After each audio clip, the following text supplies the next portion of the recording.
One, two, three, four.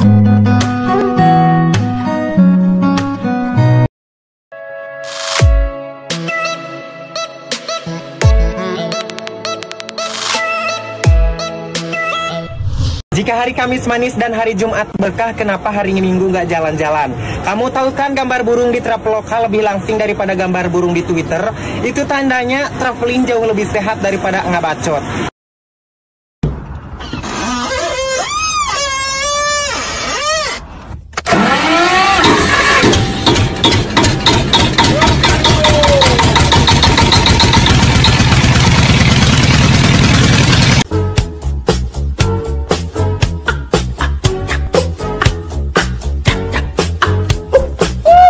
Kata-kata Pak, sak panas-panase radiator luwih panas nak dianggap. Los ora lewel. Woi, kapan cuti? Aduh.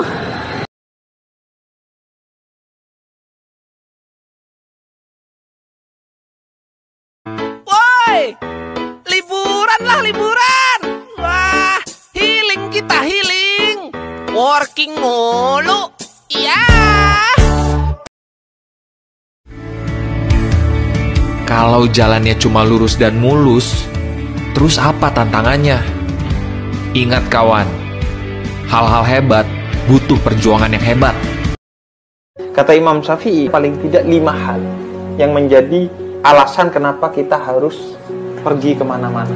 Istilah kita merantau lah ya. Nah, yang pertama itu adalah untuk menghilangkan kesusahan kita, baik untuk jangka waktu yang lama atau sebentar. Kemudian yang kedua, kata Imam Syafi'i, dengan kamu bepergian, maka kamu akan mendapatkan penghidupan. Kemudian yang ketiga, kamu akan mendapatkan ilmu. Nah itu tadi ya. Iya, karena ketemu banyak orang, betul, bercerita tentang banyak pengalaman orang, budaya baru lagi, budaya baru, iya, semuanya iya. Akhirnya kita dapat ilmu baru. Yang keempat, dapat tata krama. Sopan santun itu setiap daerah punya cirinya tersendiri. Kemudian yang terakhir, bepergian itu akan menambah teman. Sebagaimana kata Allah dalam surah An-Nisa 100 tadi, Allah akan bikin luas tuh buminya Allah, dan Allah akan bikin banyak rezeki di tempat-tempat yang kita datangi.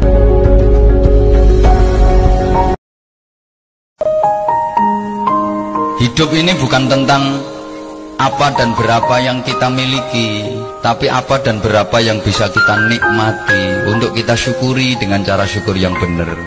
Apa artinya punya segalanya kalau nggak bisa menikmatinya? Syukuri yang kita miliki, nikmati yang ada, maka hidup akan benar-benar menjadi anugerah buat kita. Kita memiliki alasan masing-masing untuk memulai petualangan. Ada yang memulai karena patah hati, ada yang karena ingin menemukan jati diri, ada yang karena mencari rezeki, ada juga yang karena ingin melihat keindahan Ibu Pertiwi. Apapun itu, jadikan keinginanmu bertualang alasan untuk bergerak, jangan sampai tidak bergerak karena banyak alasan. Petualangan tidak membutuhkan kerumitan, cukup dirimu, niatan, serta waktu dan uang yang cukup. Hasil akhirnya takkan membuatmu rugi, karena petualangan adalah sesuatu yang takkan pernah habis untuk diceritakan. Plesir lor, plesir aja na omah ban utangan lunas-lunas ora bot ke budak iki. Plesir kaya nyoga, plesir. Ora usah mikir utang. Tahu nggak orang yang paling tenang hidupnya itu siapa? Orang yang hidup sewajarnya, ikhlas menerima kenyataan, gak maksain diri di luar kemampuan, dan yang gak pernah dengki dengan milik orang lain. Kita bukan orang kaya, tapi kita orang senang. Orang kaya belum tentu senang kayak kita.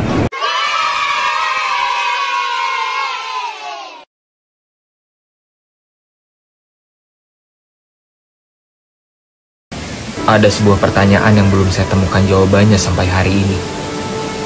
Kenapa naik gunung? Entahlah, seperti candu yang ada di dalam aliran darah, gunung dan alam liar terus memanggil untuk kembali.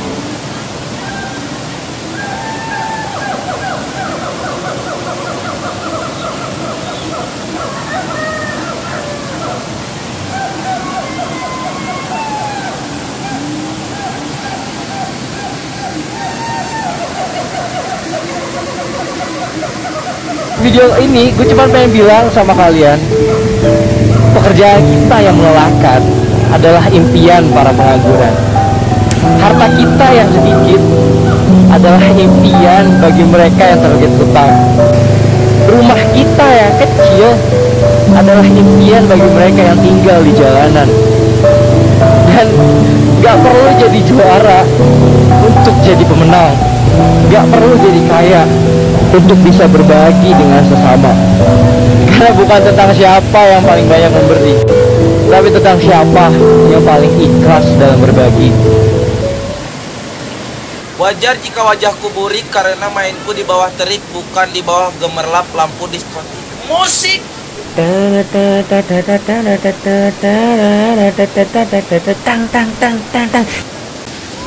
Sesulit apapun yang kalian alami dalam hidup nanti, tumpahkanlah semua keluh dan air mata kalian itu hanya kepada Allah. Menangislah hanya di tahajud kalian, dan biarkanlah Allah yang mengurus kalian semua. Tangisan fakir miskin, yatim piatu, dan orang-orang yang teraniaya akan menggetarkan tiang-tiang ars. Hanya wasiat inilah yang bisa Bapak wariskan sama kalian. Kalau mau tahu aslinya gua, main sama gua, duduk berdua, kita ngopi. Kalau dari cerita orang mah, gua kebagian brengseknya doang. Cuma mau ngingetin, sesibuk-sibuknya apapun kamu, jangan lupa orang tua kita semakin menua di rumah. Uang bisa dicari, ilmu bisa digali, tapi kebersamaan sama orang tua gak akan pernah terganti. Jenengan duduk dengan anak berpahala, bersendau gurau dengan anak berpahala, mengantar anak sekolah juga berpahala, membayar SPP-nya anak-anak dari TK, SD, SMP, SMA sampai perguruan tinggi, itu jelas deposito kita di akhirat.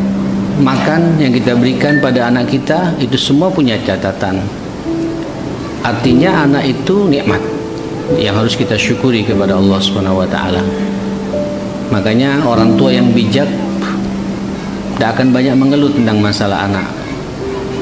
Sebab dia sadar betul sesadar-sadarnya bahwa Allah ketika memberikan karunia anak, Allah sangat memahami betul bahwa kita orang tua ini sanggup memikulnya, sanggup untuk mengarahkan anak kita. Jangan pernah malu dengan pekerjaanmu, karena serendah-rendahnya pekerjaanmu di mata orang lain, tetap mulia di mata keluargamu. Karena dari jerih payah mula, kamu bisa menghidupi keluargamu dengan rezeki yang halal. Ada satu kata-kata pemilik warung yang saya suka. Kalau masakan kami nggak enak, kasih tahu kami. Kalau masakan kami enak, kasih tahu temanmu. Artinya apa? Kalau kamu mau mengkritik orang, langsung ke orangnya. Tapi kalau kamu mau memuji orang, nggak apa-apa kalaupun nggak ada orangnya. Hiduplah di levelmu sendiri. Jangan hidup di level orang lain. Banyak orang yang tidak bisa mengukur diri. Ingat ya, orang bersyukur itu pasti akan bahagia. Karena bagi mereka bukan mewahnya, tapi berkahnya.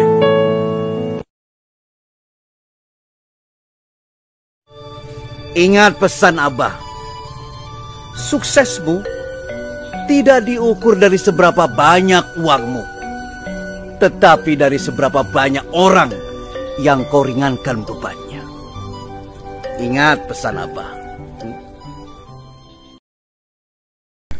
Masih jauh perjalanan yang harus ditempuh. Terlalu cepat berlari akan menguras energi.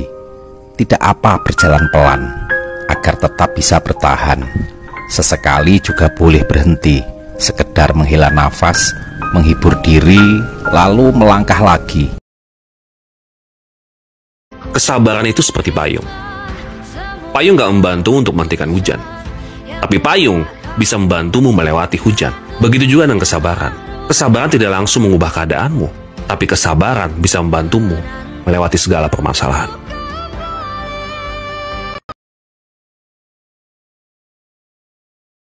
Ingat, Karir terbaik perempuan adalah ibu rumah tangga. Gaji terbesar perempuan adalah ridho suami. Prestasi terhebat perempuan adalah mencetak generasi yang soleh-solehah. Ketika kamu jatuh, ingat selalu 3 orang ini. Siapa yang mendorong? Siapa yang membantumu berdiri? Dan siapa yang hanya diam melihat kamu jatuh? Karena semuanya itu akan berguna ketika kamu bisa berjalan kembali. Besti, semangat ya. Bestiku yang cute dan mempesona, tidak boleh sedih. I love you sekebon. Sarang beo.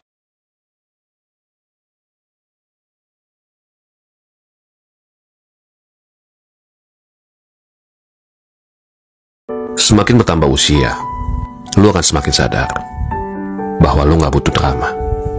Lu gak butuh konflik, apalagi stres. Yang lo butuhin cuma rumah yang nyaman, makanan yang sehat, dan selalu dikelilingi oleh orang-orang yang lo cintai dan mencintai lo. Aku selalu menyukai pagi, nyanyian burung dan embun di daun. Ternyata pagi bisa seindah ini. Aku juga menyukai siang hari, yang pengap oleh aroma keringat, orang-orang hebat yang penuh semangat. Sesekali kita butuh waktu menyendiri, jauh dari segala basa-basi. Dan mungkin sesaat kita perlu tersesat untuk menemukan sebenar-benarnya sahabat. Untuk semua orang yang sedang mencoba bangkit dari keterpurukannya, mungkin hari ini sulit dan mungkin besok akan lebih hancur lagi. Tapi tidak ada usaha yang sia-sia, jadi lo semua harus yakin. Jika dipikir-pikir, kehidupan ini seperti terbuat dari sedikit tawa, sejumlah luka, beberapa sakit hati, ditambah cukup banyak kegagalan, 1-2 keberhasilan, ditambah lagi semangat sekedarnya, lalu kita dipaksa mengolah biar enak dirasa. Satu persatu teman akan hilang seiring berjalannya kehidupan.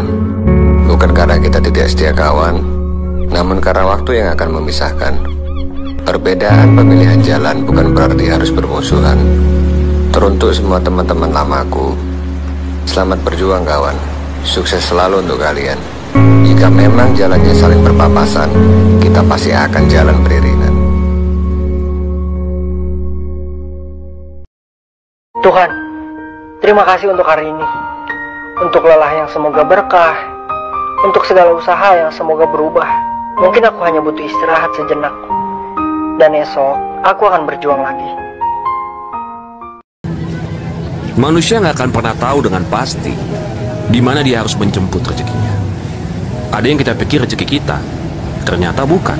Tapi ada satu hal yang pasti, rezeki selalu tahu siapa pemiliknya. Tugas kita adalah perbanyak usaha, perbanyak berdoa. Emas lebih berharga daripada kayu. Tapi saat kita tenggelam, kayu kita pegang erat, emas kita buang. Itulah sebabnya, jangan pernah meremehkan temanmu, meskipun dia kelihatannya nggak punya apa-apa. Tuhan tidak pernah salah dalam menciptakan takdir. Dia tidak pernah keliru untuk memilih pundak siapa yang akan diberikan ujian. Tuhan paham betul kapasitas kemampuan setiap hambanya. Jadi, banyak-banyak bersabar ya. Tuhan saja percaya kamu mampu melewatinya. Lantas mengapa kamu masih saja menyerah hanya karena ucapan manusia? Mau hidup kamu lebih tenang, jangan lihat yang gak perlu kamu lihat. Jangan dengar yang gak perlu kamu dengar. Jangan bicarain yang gak perlu kamu bicarain. Dan jangan cari tahu yang kamu gak perlu tahu. Hiduplah seperti garam, secukupnya aja. Dengan harta, kita bisa membangun rumah sakit, tapi tidak akan pernah bisa membeli kesehatan. Dengan harta, kita bisa membangun madrasah dan masjid, tapi tidak bisa membeli ilmu dan iman. Dengan harta, kita bisa membeli jam tangan yang mahal, tapi tidak akan pernah bisa membeli waktu. Dengan harta juga, kita bisa membayar pengawal, tapi tidak bisa membeli keselamatan. Dan dengan harta kita bisa membeli kesenangan, tapi bukan kebahagiaan. Maka bertobatlah kalian, karena tangisan para pendosa lebih dicintai Allah daripada sombongnya para ahli ibadah. Kalau video ini FYP kalian, please jangan di skip. Kita berdoa bersama yuk. Ya Allah, andai ada hati yang memandangku dengan kebencian, maka lembutkanlah hatinya. Andai ada hati yang terluka karena sikap dan lisanku, maka sembuhkanlah sakitnya. Andai ada hati yang ingin menyakitiku, maka hindarilah dariku. Ya Allah, aku tak bisa mengobati dan menyenangkan hati siapapun, karena aku tahu hatiku dan hati mereka adalah milikmu, dan hanya engkau lah yang mampu mengaturnya. Kamu tahu nggak, kalau hujan-hujan kayak gini, enaknya ngapain? Ya nungguin reda lah, masa nungguin kamu?